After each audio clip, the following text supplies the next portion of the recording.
महापुरुषों ने, संविधान लेखकों ने संविधान के पहले पेज पर उद्देश्य लिखा है संविधान का। उस संविधान का उद्देश्य क्या है, उस पर 3 प्रकार के प्रश्न बनते हैं जो मैंने बनाया।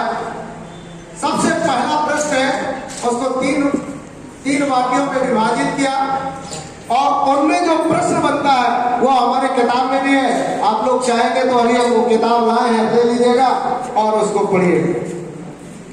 हम भारत के लोग, पहले लिखा हम संविधान सभा के लोग, संविधान लेखकों ने नहीं लिखा। क्या लिखा है? हम भारत के लोग। उन्होंने ये नहीं कहा कि हम केवल संविधान सभा के लोग, हम भारत के लोग कहा है। इसका मतलब हम सब लोगों की जिम्मेदारी है।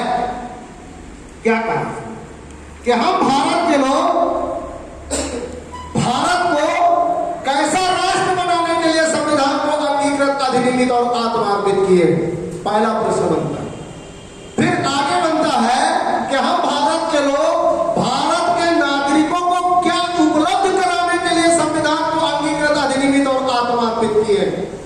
और तीसरा प्रश्न बनता है कि हम भारत के नागरिकों को कैसा नागरिक बनाने के लिए संविधान को अंगीकृत, अधिनियमित और आत्मार्पित किए हैं। तो मैं आप लोगों के बीच में वो देश का पर ही बात करूंगा, उसका पूरा पढ़ते एक बार कि हम भारत के लोग भारत को एक संपूर्ण प्रभुत्व संपन्न समाजवादी धर्मनिरपेक्ष लोकतंत्रात्मक गणराज्य बनाने के लिए तथा उसके समस्त नागरिकों को सामाजिक, आर्थिक और राजनीतिक न्याय, विचार, अभिव्यक्ति, विश्वास, धर्म और उपासना की स्वतंत्रता, प्रतिष्ठा और अवसर की समता प्राप्त कराने के लिए तथा उन सब में व्यक्ति की गरिमा, राष्ट्र की एकता और अखंडता को सुनिश्चित कराने वाली बंधुता बढ़ाने के लिए आज 26 नवंबर 1949 को अपने इस संविधान सभा में एतद द्वारा इस संविधान को अंगीकृत, अधिनियमित और आत्मार्पित करते हैं। यह है संविधान की उद्देशिका।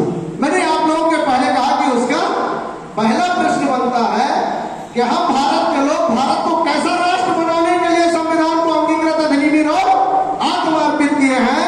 तो 5 प्रकार के मूल्यों पर आधारित राष्ट्र,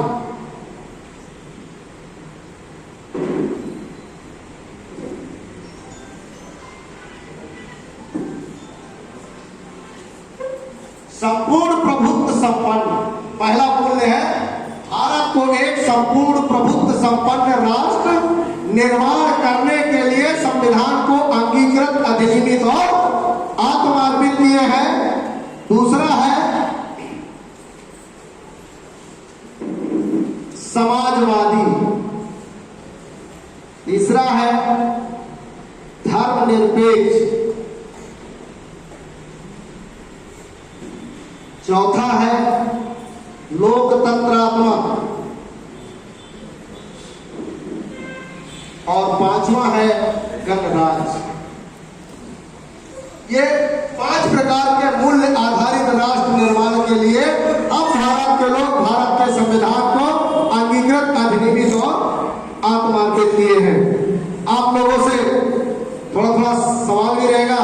संपूर्ण प्रभुत्व संपन्न पर बहुत गहरी चर्चा है।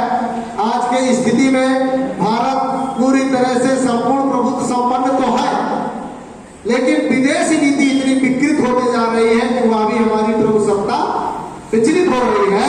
फिर भी इस पर अपन बात नहीं करें। दूसरा जो विषय है समाजवादी। समाजवादी का अर्थ होता है राष्ट्र के आय और वितरण में।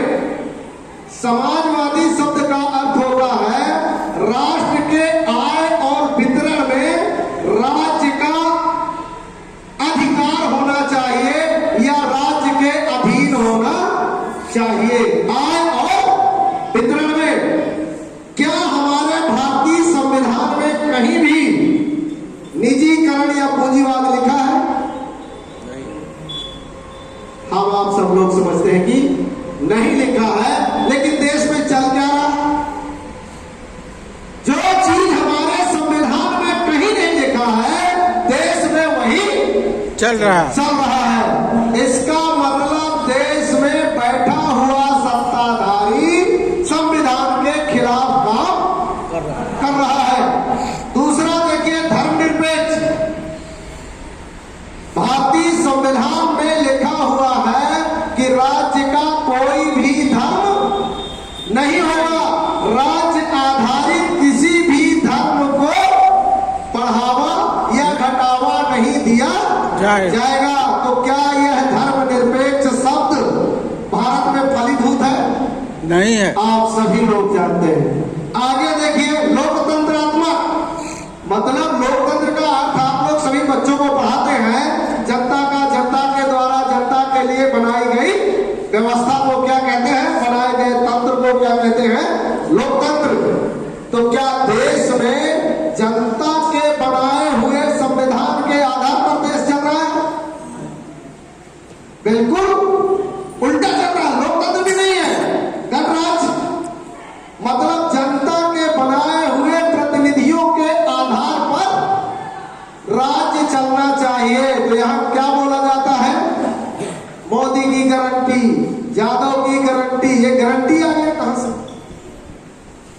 तो पूरा जो संविधान में लिखा हुआ है, संविधान के आधार पर देश नहीं चल रहा है। इस पर आप लोग बताइए, क्या इस तरह के इसके अनुसार या संविधान के अनुसार देश नहीं चल रहा है?